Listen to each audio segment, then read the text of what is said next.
음악은 따로 들려드립니다. 말로만 하는 음악 이야기.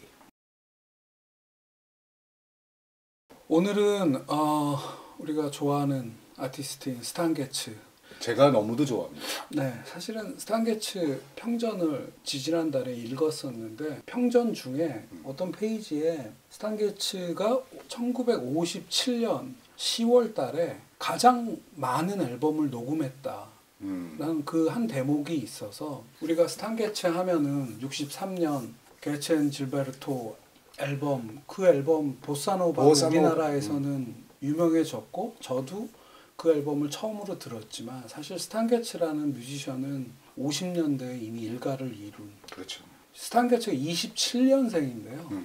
43년에 잭 티가든이라는 트럼보니스트 밴드에서 16살 때부터 시작을 해갖고 이미 한 49년 정도에 오면 여러 밴드를 거치는데 47년부터 한 49년 요때 완전 스타로 등극을 하는데 우디 허먼 밴드에서 전에 한번 우리가 소개한 적이 있었는데 우디 허먼의 제2기 세컨드 허드라는 밴드에서 포 브라더스 그 색소포니스트 4명과 함께 스타성을 완전 폭발하면서 등장해갖고 여러 히트곡도 내고 그러면서 50년대 들어서는 이제 솔로로 전향해서 각종 리더스 폴에서 1등하는 그런 테너 색소폰 주자가 되는데 57년 아까 제가 이제 50년 정도부터 솔로라고 그랬는데 50년 정도부터 57년 우리가 얘기하는 57년까지 지미 레이니와 함께 퀸텟을 만들어서 53년도 정도 라이브의 스토리빌이라는 앨범이 엄청나게 히트를 했었고 그 이후에는 트럼보니스트 밥 브룩마이어랑 한 그 퀸텟도 굉장히 유명했고요. 이렇게 해서 50년대 한 중반까지 오고 57년 정도에 들어서면 최고 인기 연주자로서 돈도 많이 벌고 그랬을 것 같지만 개인사는 별로 안 좋았더라고요. 제가 그 평전에서 읽어보니까 56년도에 첫째 부인이랑 이혼을 하고요. 밴드 리더로서 자기가 세금 내야 될 거가 체납이 되고 마약하고 있었지 이러니까 재정 상태가 완전히 안 좋았고 57년에는 스웨덴 출신 두 번째 부인인 모니카라는 분과 결혼도 하고 해서 57년에 이렇게 활동을 많이 할 수밖에 없었던 이유는 그런 세금 체납 문제도 있고 아카데미상 여우 조연상 타신 윤여정 선생이나 제가 촬영해본 성동일 씨 같은 경우에 돈 때문에 일한다. 그게 가장 솔직하고 아마 이분도 그랬던 게 아닌가 해서 57년에 들어서면은 스탄 게츠가 30살이죠.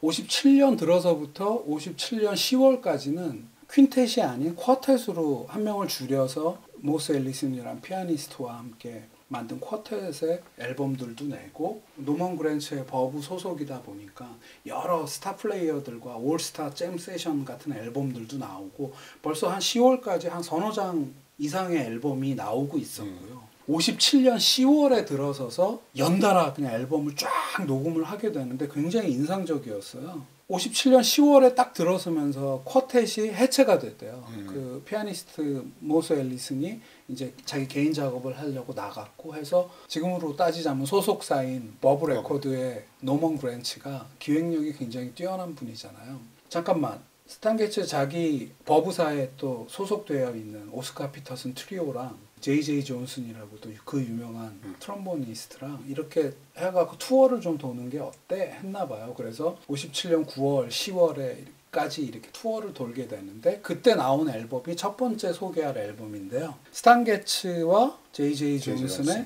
At the Opera House라는 앨범이고요. 그 중에 고른 곡은 It Never Entered My Mind.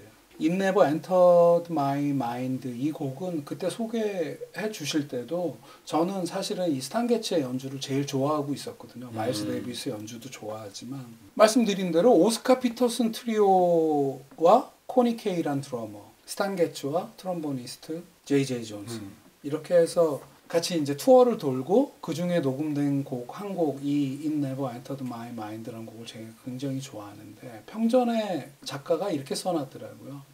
그의 발라드 곡 중에 가장 주목할 만한 곡이다. 그 라이브 음원인데도 굉장히 스튜디오보다 더 집중력 있는 여기서 이 곡에서 제이제이 존슨은 트럼본을 연주하지 않아요. 색소폰 솔로로만 쭉 가는 곡인데 57년 9월 27일과 10월 7일 날 녹음을 했다고 하는데 이 곡을 첫 번째로 한번 골라봤고요. 두 번째로 고른 곡은 오늘의 주제인 57년 10월 10날부터 시작하는데요. 10월 10일, 11일, 12일 3일 연속 각기 다른 앨범을 녹음을 하더라고요. 그리고 오늘 소개 두 번째 앨범은 오스카 피터슨 트리오와 함께한 스탄 게츠 앤 오스카 피터슨 트리오의 스탄 게츠 앤 오스카 피터슨 트리오 앨범인데요.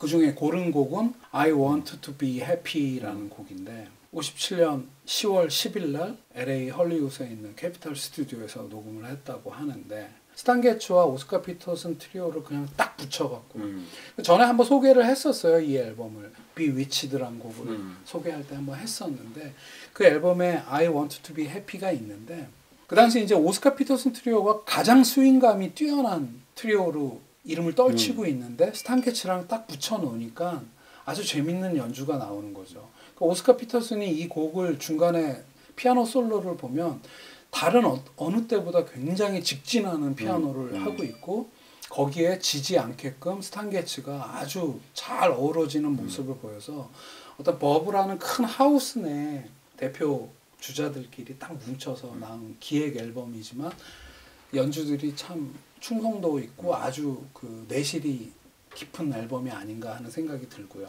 스탄 게츠 별명 중에 하나가 사운드라고. 더 사운드. 예. 색소폰 소리도 독특한 그 아름다운 소리.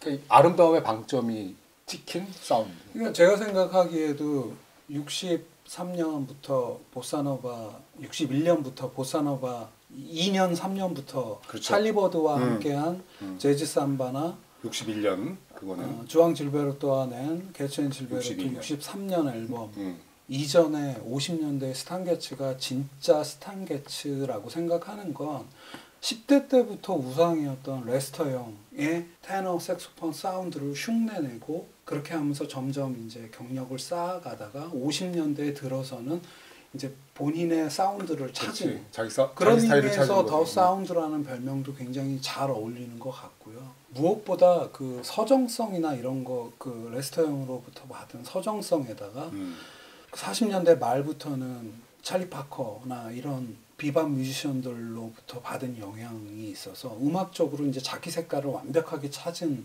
스탄 게츠가 50년대 스탄 게츠가 아닌가 하는 생각이 들고 오늘 얘기하는 57년은 가장 왕성하게 활동한 시기라는 거는 그의 음악들을 많이 들을 수 있으니까 좋은 게 아닌가 하는 생각이 팬으로서 들고요. 세 번째는 오스카 피터슨 트리오와의 앨범이 10월 10일 날 녹음이라고 했는데 그 다음 날 같은 스튜디오에서 허브 앨리스의 리더 앨범인 Nothing But The Blues라는 앨범에 사이드맨으로 참여하게 되는 건데요. 그 전날 녹음한 오스카 피터슨 트리오의 기타리스트가 허브 앨리스잖아요.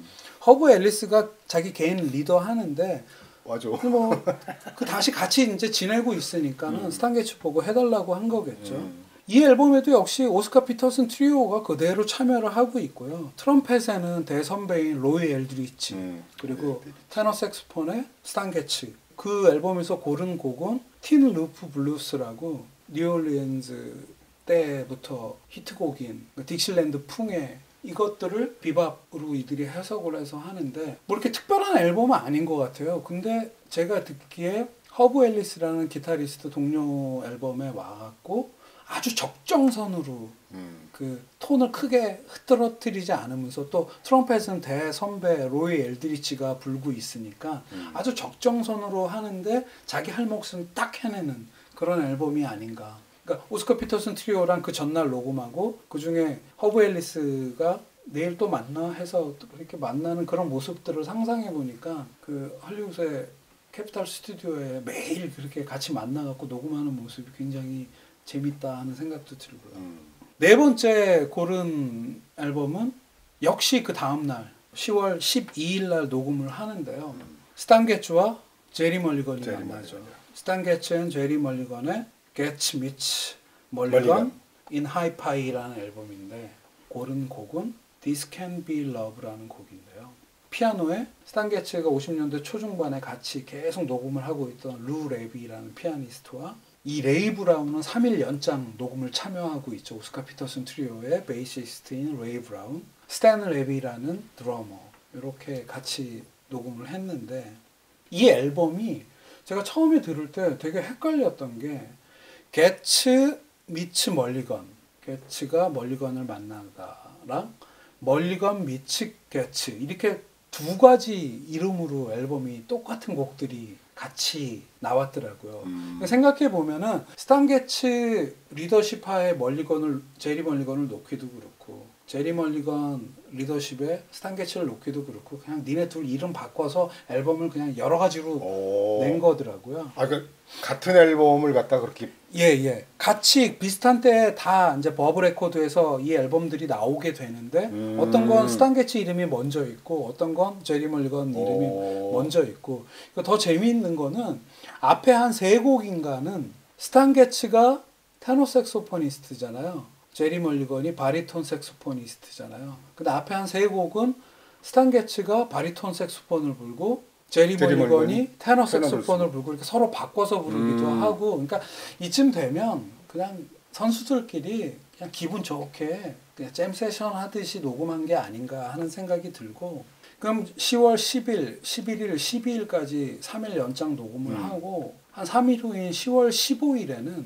네킹콜이 진행하고 있던 MBC에서 진행하고 있던 네킹콜 쇼에 버브 레코드 산하의 재즈 앳 더 필하모닉 그 투어 프로그램의 멤버들이 네킹콜 쇼에 출연을 한대요. 그래서 그런 녹음도 하고 근데 10월 15일 날 그 쇼를 녹화를 했다고 하는데 낮인지 밤일지는 모르겠지만 녹음을 또 하나를 하는데 그게 엘라 피츠제랄드의 Like Someone in Love라는 앨범인데요. 이 앨범이 10월 15일하고 10월 20 며칠 이렇게 이틀간 녹음을 하게 되는데 그 엘라 피츠제랄드가 이때 버브 레코드에서 노먼 그랜츠 리더십 하에 송북 시리즈를 계속 녹음을 하고 있을 때잖아요. 근데 이거는 프랭크 드볼 오케스트라랑 해서 송북 시리즈와는 상관없이 스탠다드들을 녹음하는 앨범인데 여기에 또 스탄 게츠가 게스트로 몇 곡 등장을 해갖고 솔로 및 오블리가토라고 그러죠. 네 곡인가 연주했다고 그러죠? 반주를 했다고 하는데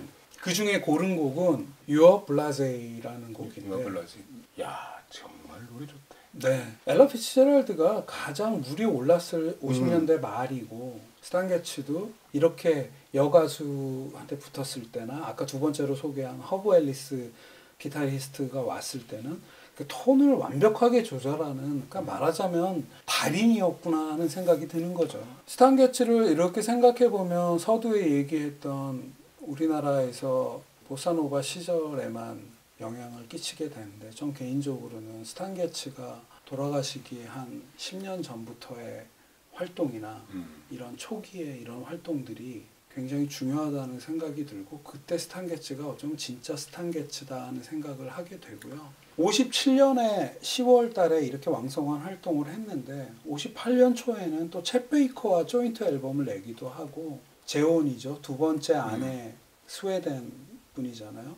그러니까 스웨덴으로 58년에는 잠깐 떠나서 한 2년 반을 또 유럽에서만 생활을 하게 되는데 조용하게 생활하면서 투어를 하거나 녹음을 하거나 이런 그리고 60년대에 돌아왔을 때 보사노바 시절을 맞이하게 되는 건데 어떻게 생각해 보면 스탄 게츠라는 뮤지션의 전반기 16살 때 음악을 시작해서 31, 2살까지의 그 전반기 이 중에 가장 많이 활동을 했다고 하는 57년을 이렇게 들어보면 스탄 게츠라는 사람의 처음에 시작부터 어떤 원류 이런 걸 느끼고 보사노바로 갔다가 그 다음에 이제 일렉트릭 하는 시절도 있었고 다시 어쿠스틱으로 돌아오는 시절 이렇게 쭉 하면서 91년도에 돌아가실 때까지 한 뮤지션이 사는 게 이렇게 한눈에 보이게 되는데 그러니까 저도 스탄 게츠 팬으로서 한번 정리를 해보자 하면서 57년 이렇게 한번 쭉 들어보니까